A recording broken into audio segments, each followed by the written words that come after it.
Hai, hello, salam sejahtera Malaysia. Selamat datang ke channel VL's Lifestyle. Terima kasih kerana terus setia dan terus bersama di dalam channel ini.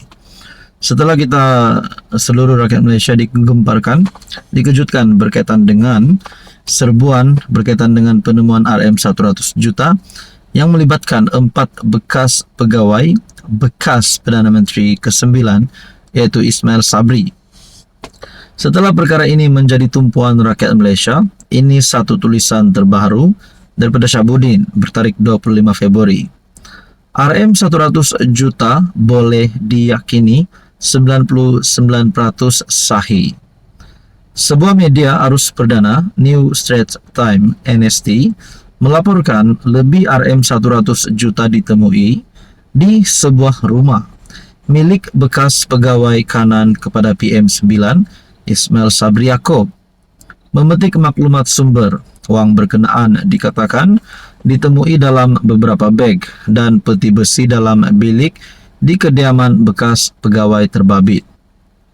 Penyiasat SPRM dilaporkan turut merampas dokumen, barang kemas dan peranti elektronik ketika melakukan serbuan terhadap kediaman itu.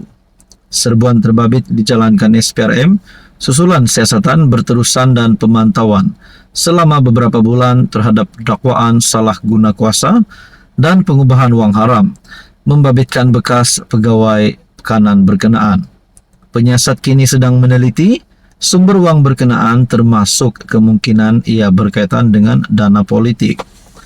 Sumber berkata, siasatan yang dijalankan menjurus kepada peranan dimainkan bekas pegawai kanan berkenaan terhadap dana yang dirampas.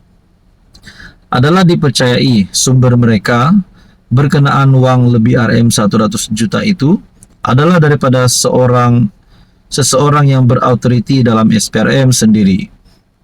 Dengan itu maklumat bahawa wang lebih 100 juta ditemui sebagaimana dilaporkan berita yang 99% boleh dipercayai.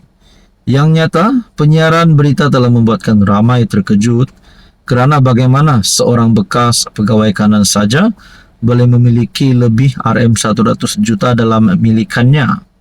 Itu pun baru berpeluang memegang jawatan dalam kerajaan selama 17 bulan saja.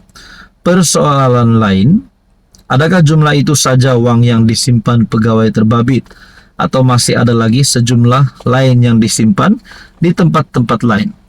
Bagaimana pula dengan bekas pegawai-pegawai PM9 yang lain?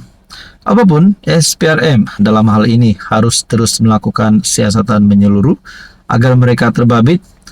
Jika terbukti melakukan kesalahan dan sahih didapati menyimpan wang haram, wajib dibawa ke muka pengadilan dan dihukum dengan sewajarnya.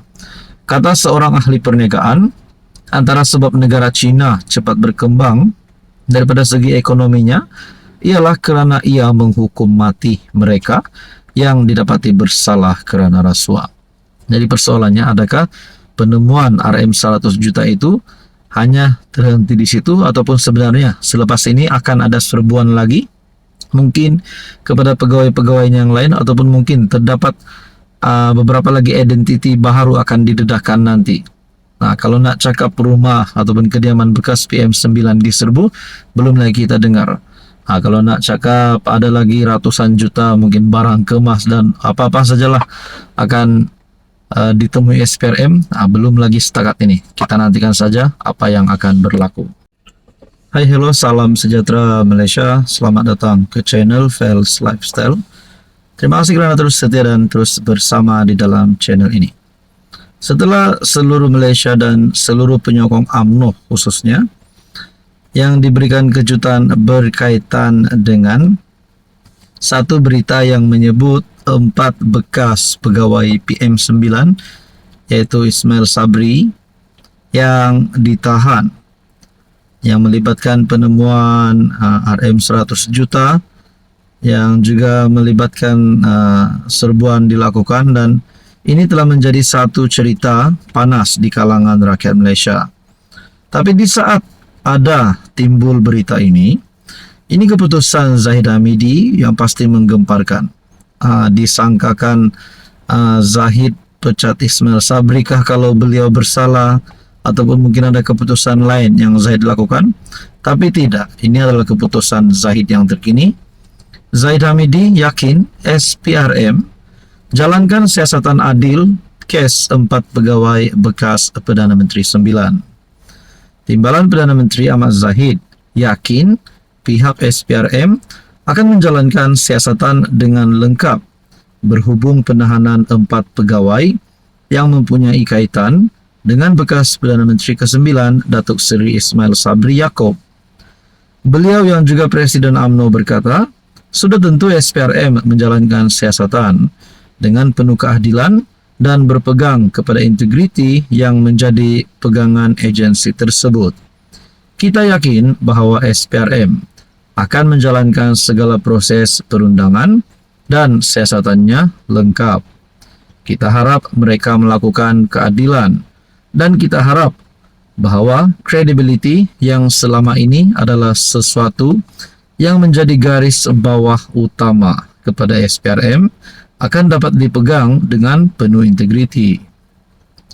Ditanya mengenai keadaan bekas naib Presiden UMNO yang dimasukkan ke hospital pada pagi Sabtu itu, Ahmad Zahid berkata, setakat ini beliau belum berkesempatan untuk melawat, namun akan melakukannya dalam masa terdekat. Saudara-saudara, berkaitan dengan isu ini, apa komen Anda? Hai, hello, salam sejahtera Malaysia. Selamat datang ke channel Fels Lifestyle. Terima kasih tuan-tuan dan puan-puan kerana terus setia dan terus bersama di dalam channel ini.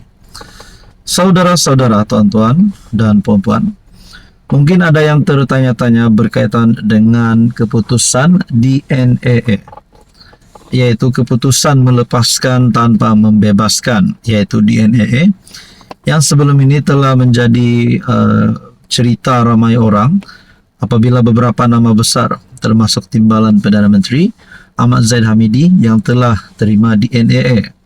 Rupanya ada satu lagi pendedahan selain daripada Ahmad Zahid Hamidi. 18 VIP dilepaskan sejak 2017. Tak tahulah mereka semua ini memang benar-benar penyakau ataupun memang perasua.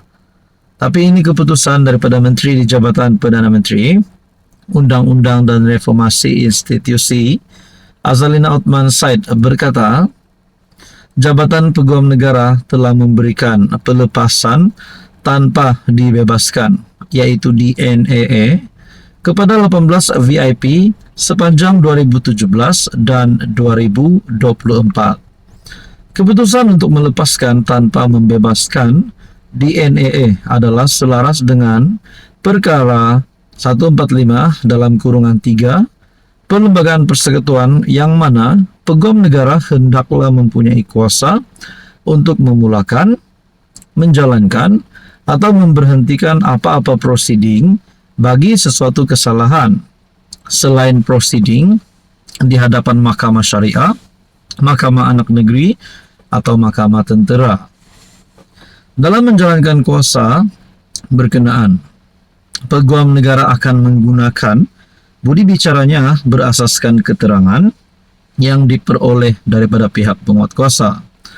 Azalina tidak menyatakan siapa VIP yang diberikan DNAA itu. Jadi, mungkin ada gesaan daripada rakyat untuk mana-mana pihak berkuasa menyatakan siapakah identiti VIP itu. Tapi pada akhirnya mungkin semua ini hanya dapat kita ketahui apabila mendapat kebenaran untuk didedahkan siapa VIP tersebut. Bagaimanapun, menegaskan DNA itu adalah berdasarkan pekeliling Ketua Pendaftar pada 2012 yang membabitkan beberapa kategori kes berprofil tinggi yang disenaraikan. Jadi itulah antara beberapa pertanyaan siapakah 18 VIP. Bagi tahun 2023, negara dipimpin oleh Kerajaan Perpaduan diterajui PM Anwar. Antara VIP berprofil tinggi yang diberikan DNAA termasuk Zahid Hamidi, bekas Perdana Menteri Najib Razak dan bekas Ketua Setiausaha Perbendaharaan Muhammad Irwan Serigar Abdullah. Jadi persoalannya siapakah identiti 18 VIP tersebut? Apa komen Anda?